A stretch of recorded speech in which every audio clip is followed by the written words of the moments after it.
계속해서 대구 경북 소식 전해드리겠습니다. 오늘도 대구 경북 지역은 대부분 지역에 폭염주의보가 내려질 예정인 가운데 낮 최고 기온은 대구가 35도까지 올라가는 등 28도에서 35도의 분포로 무덥겠습니다. 오후 한때 경북 내륙 일부 지역에는 5에서 20mm의 소나기가 내리는 곳도 있겠습니다. 주말인 내일도 대체로 맑은 가운데 오후에 경북 내륙 일부 지역에 소나기가 내리겠고 낮 기온은 대구 35도 등 32도에서 35도의 분포로 폭염이 기승을 부리겠습니다. 지역의 대표적 문화상품인 경주 세계문화엑스포가 내년도 고등학교 교과서에 실리게 돼서 전국적으로 더욱 널리 알릴 수 있을 것으로 기대됩니다. 보도에 박재형 기자입니다.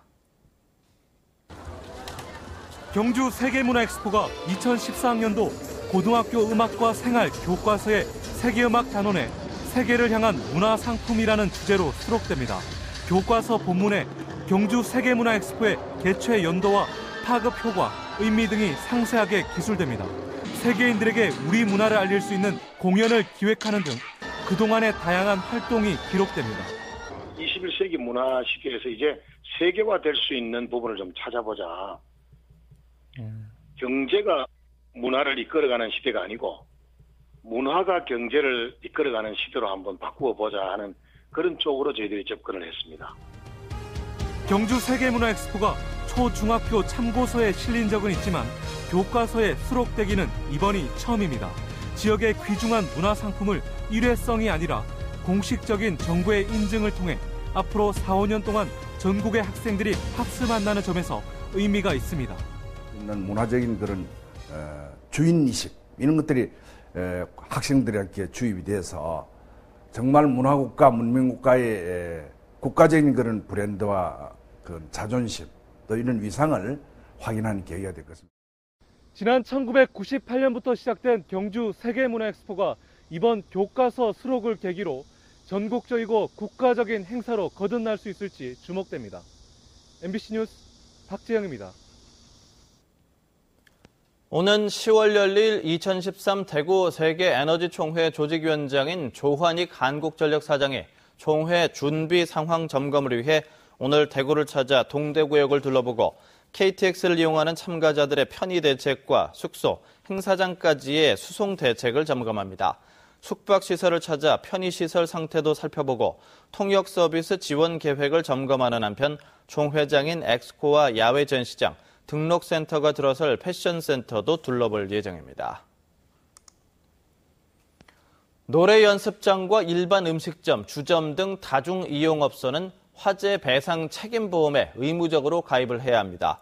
대구소방안전본부는 기존 영업 중인 다중이용업소 업주들은 다음 달 22일까지 화재 배상 책임보험에 가입해야 하고 신규로 점포를 여는 업주는 즉시 가입해야 한다고 밝혔습니다.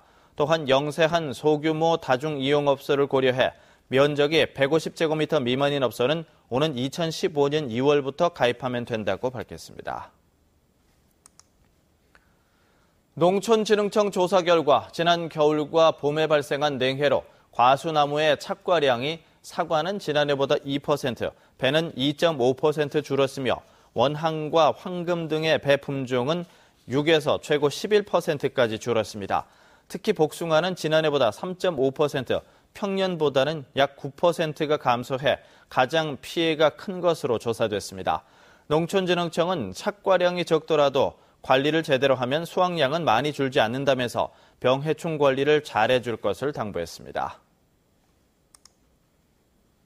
경주 세계문화엑스포는 이스탄불 경주 세계문화엑스포 2013 개막식을 한 달여 앞둔 오는 26일 경주시 노동동 봉황대 특설무대에서 이스탄불 경주 세계문화엑스포 2013 준비 상황 보고회 및 쇼케이스 행사를 엽니다. 이번 행사는 개막을 한 달여 앞두고 문화엑스포 주최 도시인 경주 시민과 경북 도민들에게 추진 경과를 보고하고 터키 이스탄불에서 펼쳐지는 핵심 공연을 미리 보여주는 행사입니다. 경상북도는 학생들의 올바른 인성 함양을 위해 현재 칠곡과 가산 두 곳에서 운영 중인 농어촌 인성학교를 확대 운영할 예정입니다. 추가 지정을 위해 이달 추가 수요 조사를 하고 다음 달 농식품부에 추가 신청을 할 계획입니다. 농어촌 인성학교는 청소년을 위한 농어촌 현장 체험 학습 프로그램을 개발해 인성 함양을 위한 다양한 교육 과정을 준비하고 있습니다. 스님들의 산중 장터인 승시의 역사적 배경과 팔공산 승시축제 활성화 방안을 모색하는 학술 세미나가 오늘 오후 2시부터 대구 반월당 보현사에서 열립니다. 이번 학술 세미나에는 경남대 역사학과 손승한 교수가 고려시대 사원의 수공업과 교육을 주제로 주제 발표를 하고 경북관광공사와 동화사 관계자가 팔공산 승시축제의 활성화 방안에 대해 논의합니다. 또 팔공산 승시축제 이용 실태 분석을 통해서 브랜드 이미지 창출 전략에 대해서도 토론을 벌일 예정입니다. 영천시는 2015년까지 화산면 가상리 일대에 40억 원을 들여서 마을 정비 사업을 추진합니다. 이번 정비 사업은 크게 세 가지로 나뉘는데 먼저 기초생활 분야 사업으로 삼부천 정비와 한옥 숙박 체험, 백학 산성길 정비 사업이 펼쳐집니다. 또 지역 경관 사업으로 연못과 체육시설, 쌈지마당 등이 조성되고 지역 역량 강화 사업으로 주민 삶의 질을 높이는 데 초점을 맞춰 주민교육장 신설, 홈페이지 구축 사업 등이 이어집니다.